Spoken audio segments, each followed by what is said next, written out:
NBA 역대 최고의 센터 중 한 명으로 꼽히는 샤킬 오닐은 키 216cm, 몸무게 147kg에 압도적인 피지컬을 앞세워 코트를 지배했었는데요. 오닐은 NBA에서 20시즌을 뛰며 평균 23.7득점을 기록, 역대 득점 순위 8위에 올랐으며 역대 리바운드 15위, 블록 8위에 이름을 올리며 득점, 블록, 리바운드에서 모두 뛰어난 활약을 보였습니다. 하지만 이런 오닐에게도 치명적인 약점이 있었는데요. 바로 자유투입니다. 오닐의 총 자유투 시도 횟수는 11,152회로 역대 3위에 해당하지만 자유투 성공률은 52.7%에 불과해 NBA 역사상 5번째로 낮은 자유투 성공률을 기록했는데요. 오닐이 놓친 자유투 개수는 5,317개로 역대 2번째로 많은 실패 기록을 보유하고 있습니다. 참고로 지난 시즌 NBA 평균 자유투 성공률은 78.4%, 센터 포지션 자유투 성공률은 71.1%였는데 오닐의 성공률은 이보다 약 20%가 낮습니다. 이 때문에 한때 NBA는 오닐을 막기 위한 해거 샤크 전략이 등장했었는데요. 해거 샤크는 공과 상관없이 의도적으로 오닐에게 파울을 해 필드 득점 기회를 차단하고 자유투 성공률이 낮은 오닐에게 강제로 자유투를 던지게 함으로써 상대팀의 득점 효율을 떨어뜨리는 전략이었습니다. 이러한 전략이 점점 더 활용되자 오닐은 자유투 성공률을 높이기 위해 색다른 자유투 기술을 시도하게 되는데요. 그 기술이 바로 언더핸드 자유투입니다. 언더핸드 자유투는 일반적인 자유투와 달리 허리 아래에서 두 손으로 공을 잡고 회전을 주며 던지는 기술인데요. 언더핸드 자유투는 오버핸드로 슛을 던질 힘이 없는 할머니가 공을 던지는 자세와 유사해 그레니 스타일이라고 불리기도 합니다. NBA 레전드 선수인 닉 베리는 선수 시절 언더핸드 자유투를 즐겨 사용한 대표적인 선수인데요. 베리는 NCAA, ABA, NBA에서 모두 득점 1위를 차지한 유일한 선수로 경기당 평균 20득점 이상을 기록할 만큼 뛰어난 득점력을 자랑했습니다. 베리가 보유한 독특한 기록 중 하나가 23경기 연속 자유투 성공인데요. 베리는 NBA에서 총 4,243개의 자유투를 시도해 3,818개를 성공, 무려 89.98%라는 높은 자유투 성공률을 기록했는데요. 이는 NBA 역대 4위에 해당하는 기록입니다. 그런데 만약 자유투 4,000개를 기준으로 한다면 베리는 압도적인 성공률을 자랑하는 스테판 커리에 이어 두 번째로 높은 성공률을 기록한 선수입니다. 또 베리는 역대 단위 시즌 자유투 성공률 3위 기록도 보유하고 있습니다. 베리는 선수 시절 자유투 성공률이 높은 비결을 묻는 질문에 이렇게 답했는데요. 비결은 언더핸드로 자유투를 던지기 때문이다. 베리는 과거에도 지금도 흔치 않은 언더핸드 자유투 기술을 사용하며 오버핸드 자유투보다 언더핸드 자유투가 더 정확하고 효과적이라고 주장했었는데요. 그런데 이게 단순히 베리 혼자만의 생각이 아닙니다. 여러 전문가들 역시 언더핸드 자유투가 오버핸드보다 정확도가 높다고 주장하며 이를 증명하기 위한 연구까지 진행된 적이 있는데요. 2017년 국제학술지인 영국 왕립학회 오픈 사이언스에 발표된 한 연구 논문에서는 오버핸드와 언더핸드 중 어떤 스타일이 더 정확한지를 연구했는데요. 연구진은 던지는 스타일, 속도, 정확도 등을 고려해 공이 목표 지점에 도달할 가능성을 물리학적 관점에서 분석했는데요. 그 결과 선수가 릴리스 각도와 속도를 잘 제어할 수 있다면 언더핸드 자유투의 성공률이 오버핸드보다 약간 더 높다고 설명했습니다. 반면 공을 잘 다루지 못하는 아마추어의 경우 오히려 오버핸드 자유투의 성공률이 더 높을 가능성이 크다고 분석했는데요. 그 이유는 두 자유투 기술의 가장 큰 차이점인 공이 링에 접근하는 방식 때문인데요. 공이 링을 향해 날아간다고 가정했을 때 아래에서 위로 향하는 궤적을 가진 언더핸드 자유투는 오버핸드 자유투보다 링 안에 들어갈 수 있는 횡단면이 더 크기 때문에 성공 확률이 높습니다. 하지만 아마추어의 경우 공 컨트롤 능력이 떨어져 오버슛이나 언더슛이 발생할 가능성이 큽니다. 그래서 링 안에 들어가는 횡단면은 작지만 크게 벗어날 가능성이 적은 오버핸드 자유투가 아마추어에게는 더 안정적인 선택이라는 것입니다. 농구의 물리학 저자인 존 펀타넬러는 오버핸드 자유투는 초당 2회 회전하는 반면 언더핸드 자유투는 초당 3, 4회 회전하기 때문에 슛의 속도가 더 느리고 부드러워져 성공 확률이 더 높아진다고 설명했습니다. 물론 이러한 주장들은 이론적인 분석에 불과하다고 볼 수도 있습니다. 하지만 커리어 내내 언더핸드 자유투만 사용한 베리가 매우 높은 자유투 성공률을 기록했다는 점을 고려하면 이걸 단순한 이론이라고만 치부할 수 없습니다. 그리고 베리와 같은 시대에 활약했던 NBA의 개수 윌트 체인벌린 역시 오닐만큼이나 최악의 자유투 성공률을 기록한 선수였는데요. 체인벌린은 NBA에서 총 5,805개의 자유투를 시도했지만 그중 2,839개를 놓쳐 성공률은 51.1%에 불과했습니다. 그래서 체인벌린은 당시 리그에서 자유투를 가장 잘 넣던 베리의 언더핸드 자유투를 따라하게 되는데요. 체인벌린은 60에 62 시즌에 언더핸드 자유투를 사용했으며 그 결과 자유투 성공률이 61.3%로 약 10% 가까이 상승했었습니다. 특히 한 경기에서 32개의 자유투 중 28개를 성공하며 NBA 역사상 최초로 한 경기 100득점을 기록하기도 했습니다. 그런데 체인벌린은 다음 시즌부터 다시 오버핸드 자유투로 돌아갔는데요. 낮은 성공률에도 불구하고 체인벌린은 언더핸드 자유투를 포기했고 오닐 역시 한때 자유투 성공률을 높이기 위해 언더핸드 자유투를 시도했지만 결국 오버핸드 자유투로 돌아갔습니다. 그럼 체인벌린과 오닐이 더 높은 성공률을 보이는 언더핸드 자유투를 끝까지 사용하지 않은 이유는 뭘까요? 그 이유는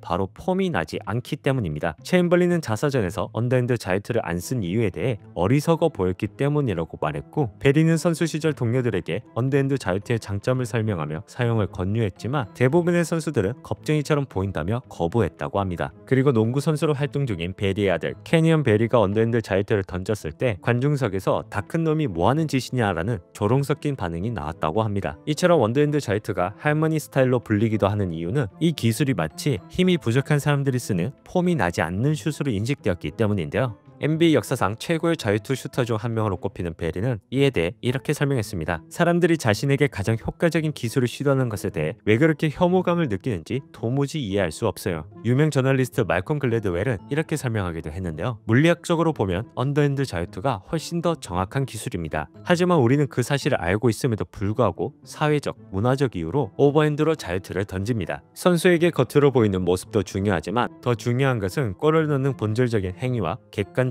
결과가 아닐까요? 여러분은 언더핸드 자유투에 대해 어떻게 생각하시나요?